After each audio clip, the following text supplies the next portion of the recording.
Tidak jelas benar apakah kecerdasan memiliki nilai untuk bertahan hidup dalam jangka panjang. Orang tidak akan punya waktu untuk Anda jika Anda selalu marah atau mengeluh. Saya tidak habis pikir. Orang-orang yang membual tentang IQ mereka adalah pecundang. Hidup akan menjadi tragis jika itu tidak lucu.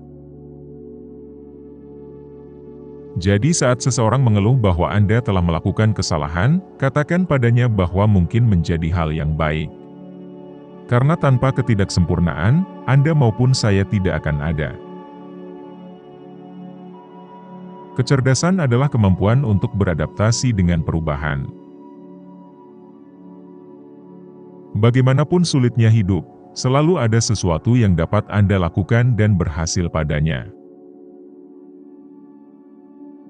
Ketika harapan seseorang dikurangi hingga titik nol, dia akan sungguh-sungguh mengapresiasi semua yang dia miliki saat ini.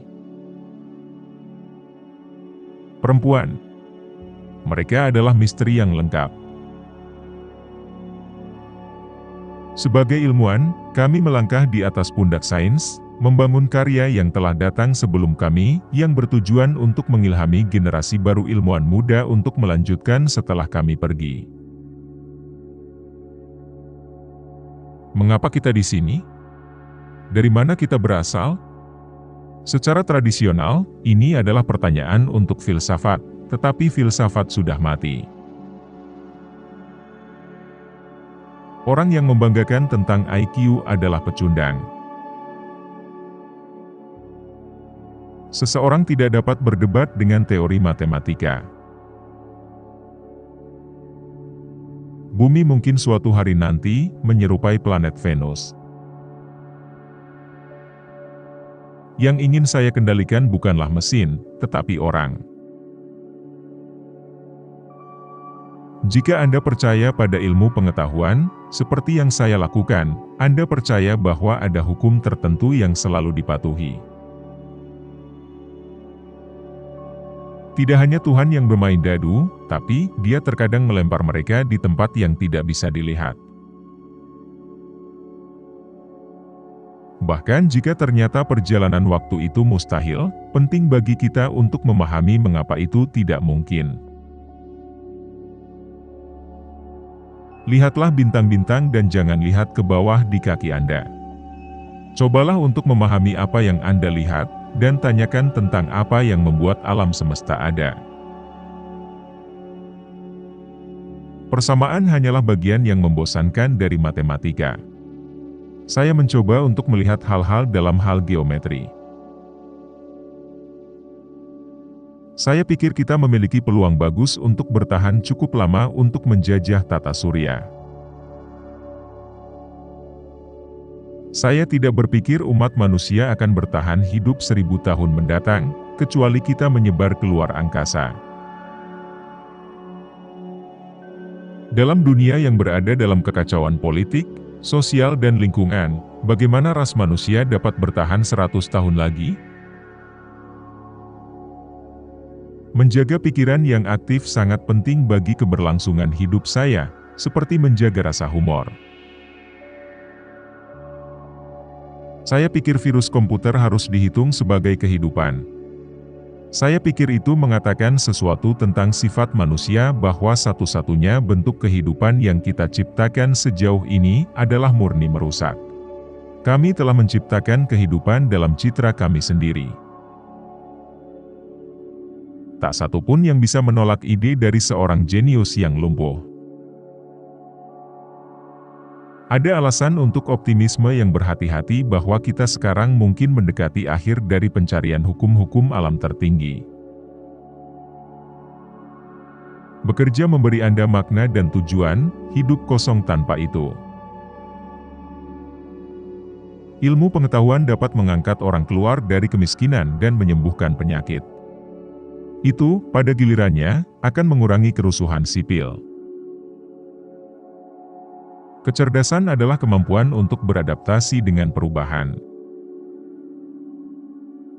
Masa lalu, seperti masa depan, tidak terbatas dan hanya ada sebagai spektrum kemungkinan.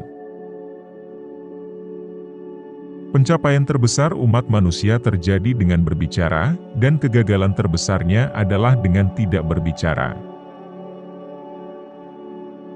Saya bertanya-tanya tentang waktu sepanjang hidup saya. Saya menganggap otak sebagai komputer yang akan berhenti bekerja ketika komponennya gagal. Tidak ada surga atau akhirat untuk memecah komputer, itu adalah kisah peri bagi orang-orang yang takut pada kegelapan. Sekarang kita semua terhubung dengan internet, seperti neuron yang ada di otak raksasa. Tidak ada yang tidak bisa eksis untuk selamanya. Betapapun sulitnya kehidupan, selalu ada hal yang dapat Anda lakukan dan sukseskan. Jika Anda memahami alam semesta, Anda mengendalikannya dalam sebuah cara. Kita hidup di dunia yang membingungkan. Membatasi perhatian kita pada hal-hal terestrial sama dengan membatasi semangat manusia. Sangat penting bagi saya untuk menulis untuk anak-anak. Saya hanyalah seorang anak yang belum pernah dewasa. Saya masih terus menanyakan pertanyaan, bagaimana, dan mengapa ini. Kadang-kadang, saya menemukan jawaban. Saya ingin terbang keluar angkasa selama bertahun-tahun, tetapi tidak pernah membayangkan itu akan benar-benar terjadi. Saya memiliki begitu banyak yang ingin saya lakukan. Saya benci membuang-buang waktu.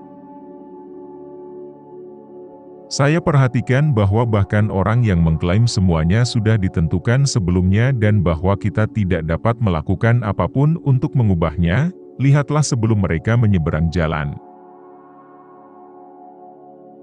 Saya tidak takut mati, tapi saya tidak terburu-buru mati. Pertama, saya memiliki begitu banyak keinginan yang ingin saya lakukan.